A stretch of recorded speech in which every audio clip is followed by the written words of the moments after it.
Tigray's tinderbox, a looming conflict in the Horn of Africa.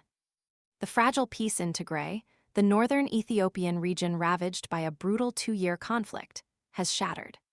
The region, still reeling from the devastating aftermath of a war that claimed an estimated 600,000 lives and subjected nearly 10% of women aged 15-49 to rape, according to a harrowing British medical journal study, is once again teetering on the brink of all-out war.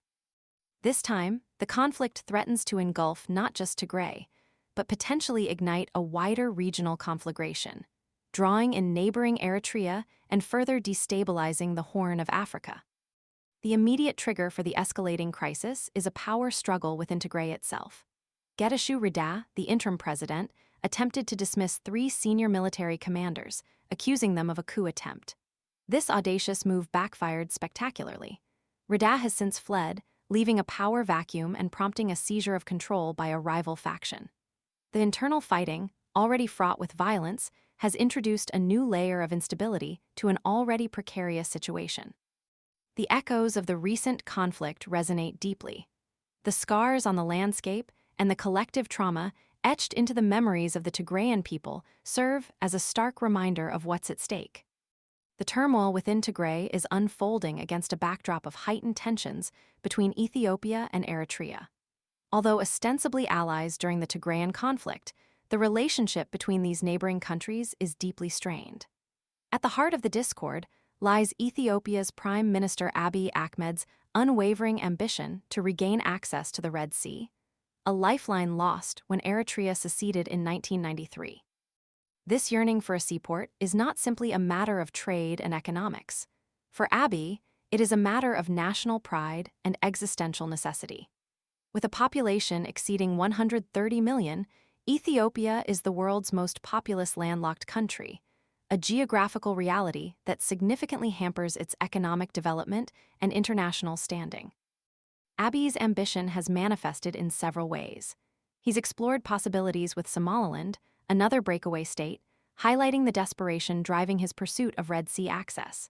However, his gaze remains fixed on Eritrea's Port of Assab, a strategic location that could transform Ethiopia's economic prospects. Abiy has repeatedly described the loss of Eritrea's coastline as a historical mistake, a grievance that fuels his relentless pursuit of a solution, peaceful or otherwise. The situation has escalated to a critical point. General Tzadkan Gebretensi, Tigray's vice president, issued a stark warning last week, predicting the eruption of war at any moment and foreseeing the region's transformation into a battlefield once more. This sentiment is echoed by Peyton Knopf and Alexander Rondos, former U.S. and EU special envoys to the region, who have aptly described the current situation as dry tinder waiting for a match that could ignite an interstate war between Ethiopia and Eritrea. The specter of a full-blown war between Ethiopia and Eritrea looms large.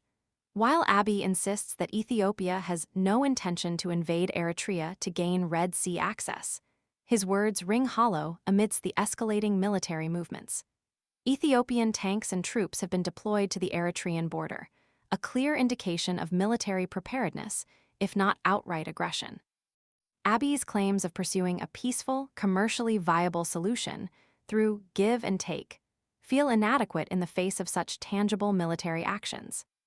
The international community watches with growing alarm. The consequences of a renewed conflict in Tigray, potentially escalating into a wider regional war, are catastrophic.